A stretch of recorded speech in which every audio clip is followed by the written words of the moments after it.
Stadia, Google's big entrance into the video game industry. Be able to stream your games seamlessly from any device you own, enhancing your gaming experience. But will this really be a step in the right direction for video games? Personally, I'm not convinced. Aside from my internet connection definitely not being strong enough to stream these games in high def without lag, I think Stadia's subscription service is going to severely diminish the quality of games to come in the future. And I'll explain why. To start, what actually is Stadia? Well, it's a cloud gaming service by Google. It claims to be able to stream its selection of video games to any device, your phone, your computer, your TV, and depending on your internet, you could stream up to 4K with minimal amounts of lag. This will enable you to play anywhere and any way you want. Sounds pretty nice, right? Well, not exactly to me. Now, I want you to imagine a world where this streaming service for video games becomes extremely popular. Maybe to the level of popularity of something like Netflix. Like Netflix, Google would probably start funding and producing their own Stadia exclusives. This would create more incentive for people to purchase Stadia and allow Google to avoid spending money on third-party developers to have their games available to stream on Stadia. Because Stadia is a streaming service, they would want to keep new content coming as quick as possible so that people won't get bored with lack of content and cancel their subscription. They won't be willing to support and fund a game that takes 5 years to develop when it's a gamble if the game will even be good or not. I think this would mostly lead to the production of 3 types of games. First, your yearly release games.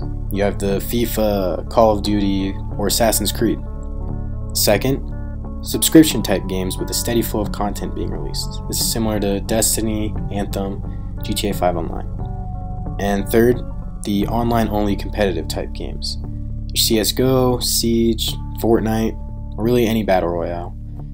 It's pretty similar to the last category. So let's take a look at all these types of games. The first type, yearly released. It seems like they can be really hit or miss. I haven't played Assassin's Creed because it's never really looked interesting to me. But going off my experience with Call of Duty, there have definitely been some that I enjoyed a lot. Modern Warfare 2 will always be one of my most memorable games, being the first Call of Duty I ever played. I love the story and got pretty addicted to playing the online multiplayer. But as time went on and they continued to be released so frequently, the magic in the series kind of started to fade. There'd be some good ones here or there, and then some pretty bad ones. The only yearly sports game I've ever played is FIFA, which can always be really fun with the friends or even on your own, but the last one I bought was FIFA 14, and that's because you aren't really missing out by buying the new ones.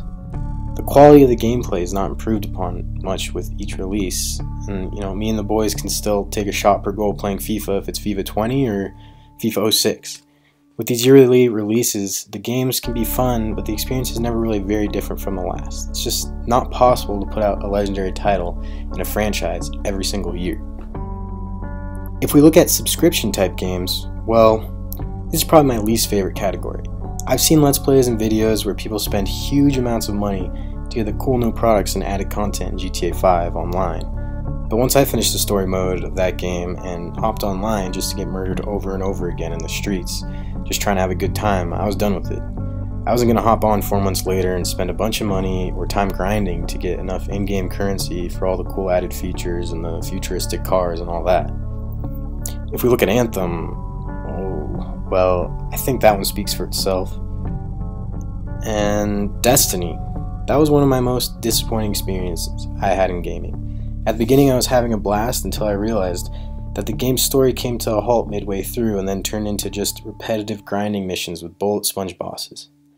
I'll admit I heard that it became a lot better after added content down the road, but I'd really already moved on from the game. I guess I don't have enough patience for these types of games, but I don't know, I just don't like them.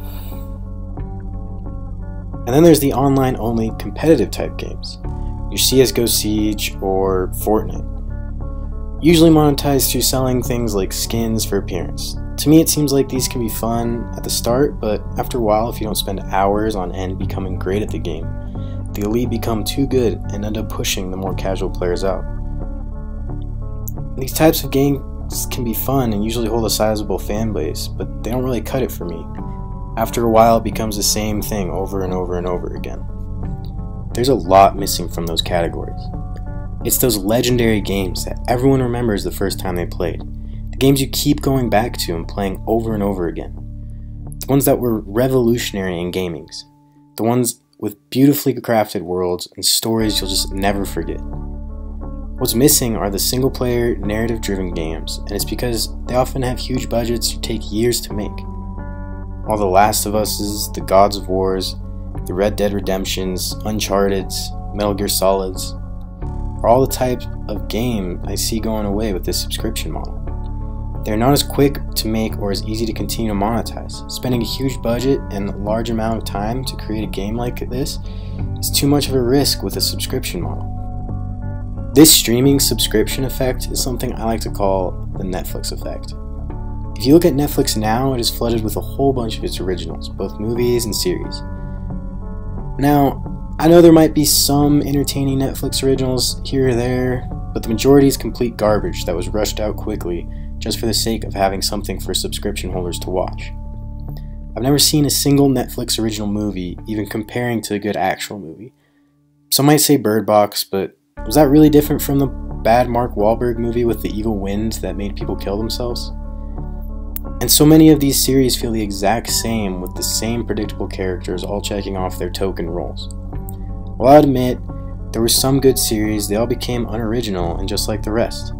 I think a great example of this effect is with the series Black Mirror. For its first 2 seasons and a Christmas special, the series was commissioned by Channel 4 in the United Kingdom. And then after this, Netflix purchases the program and makes seasons 3, 4, and 5. To me, I thought seasons 1, 2, and 3 were all good and interesting. In season 4, you could start to see the negative effects of Netflix, and then season 5 was the worst by far. This season had the forgettable video game episode, the unoriginal Uber Gone Bad with the crazy man because social media bad episode, and then the Hannah Montana episode where they say the F word. All the writing and characters in this season were so much worse compared to the first couple seasons. While Black Mirror was run by Channel 4, we got 6 episodes and a Christmas special in the span of 3 years, from 2011 to 2014. While Netflix has owned it, they have put out 15 episodes and the Bandersnatch special in the span of 3 years from 2016 to 2019. This is the Netflix effect. Quantity over quality. And it's because you can't leave people paying a subscription waiting without content. And I'm worried this is what's going to happen to gaming. Instead of getting Breaking Bad, we'll get 13 Reasons Why Season 10. Instead of playing The Last of Us 2, we'll be playing Assassin's Creed 15, Zombies Attack Ancient Rome. Instead of watching The Shining, you'll be streaming The Open House. And instead of making Mass Effect 2, BioWare will be making more Anthem.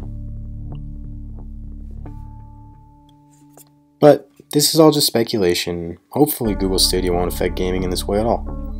Maybe it won't even become very popular. I know I'm not interested in it. I guess we'll just have to wait and see.